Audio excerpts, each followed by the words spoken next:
মাহফুজ মিয়া উপদেষ্টা স্ট্যাটাস তো মারছেন, বুঝে শূন্য করেন মিয়া, খালি বুঝছেন না আপনারা কয়জন সমন্বয়ক লাফাইছেন বলে 24-এ বাংলাদেশ আবার স্বাধীন হয়েছে, এটা মনে করেন আপনারা? বহু তৌহিদি জনতার রক্তের বিনিময়ে এই দেশ আবার স্বাধীন হয়েছে। তুমি মাহফুজ চুলওয়ালা একা করো নাই, তোমাদের পিছনে এই দেশের আপামর জনতা, অধিকাংশ মুসলমান, শত শত মাদ্রাসার ছাত্র, তালেম আলেম ওলামা রক্ত দিয়েছে এটার পিছনে। অতএব কথা বলার আগে সাবধান, সাধু সাবধান। বইমেলায় গন্ডগোল করছে যারা, তাদেরকে চিহ্নিত করেন, যারা কোন কোন এলাকার দালাল। লেখছে বইমেলায় গন্ডগোল হওয়ার আগেই ভারতের আনন্দবাজার পত্রিকায় রিপোর্ট প্রকাশ হয়ে গেছে। তার মানে তাদের প্ল্যান যে ওখানে একটা আমরা গন্ডগোল করব আর দেখাবো বইমেলায় তৌহিদি জনতা এবং উশৃঙ্খল জঙ্গিদের হামলা। হ্যাঁ, তসলিমার বই বিক্রি হয় বাংলাদেশে কেন? যেই লোকটা এই দেশে নিষিদ্ধ, নিষিদ্ধ না? আর প্রবেশাধিকার নিষিদ্ধ। আগের স্বৈরাচাররাও তারা ঢুকানোর সাহস করে নাই, জানে ওই লোক, ওই খবিস লোক এই দেশে ঢুকলে কি হতে পারে, আগে স্বৈরাচাররাও ভয় পেয়েছে। যে তোমাদের মতো লোক এখন তোমাদের সময়ে এই ধরনের নষ্টা ভষ্টা নাস্তিক, স্বঘোষিত নাস্তিক না শুধু, বললাম না, তার মতো খবিস এই বাংলাদেশের ইতিহাসে আসে নাই।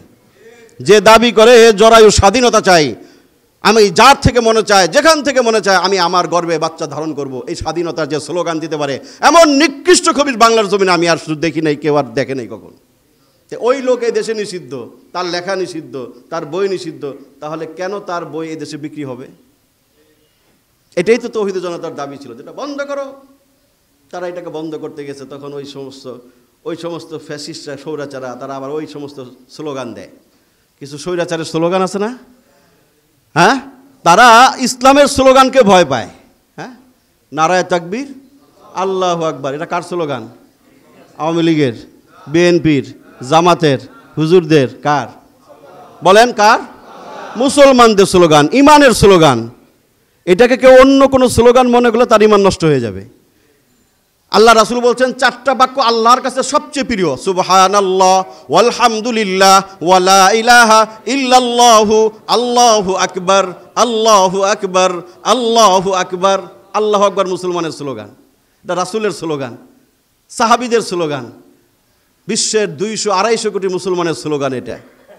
এইটাকে কেউ কটাক্ষ করলে অপছন্দ। কত পণ্ডিত বেরিয়ে গেছে, না না না, ওখানে এই আল্লাহু আকবার স্লোগান দেওয়া যাবে না, টুপি দাড়ি পরে স্লোগান দিলে মানুষ বলবে জঙ্গি। এত ভয় কেন? ভারতে প্রকাশ্যে সংসদে যদি জয় শ্রীরামের স্লোগান হতে পারে, তাহলে আমরা আমাদের ধর্মের স্লোগান দিতে লজ্জা পাবো কেন? কথা বলেন, কথা বলেন। এত হীনমন্যতা কেন?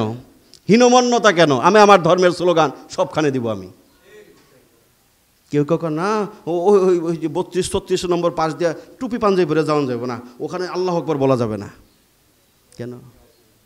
কেন? এটাকে তুমি খালি হুজুরকে স্লোগান মনে করছো? তুমি তো ইমানই শিখো নাই।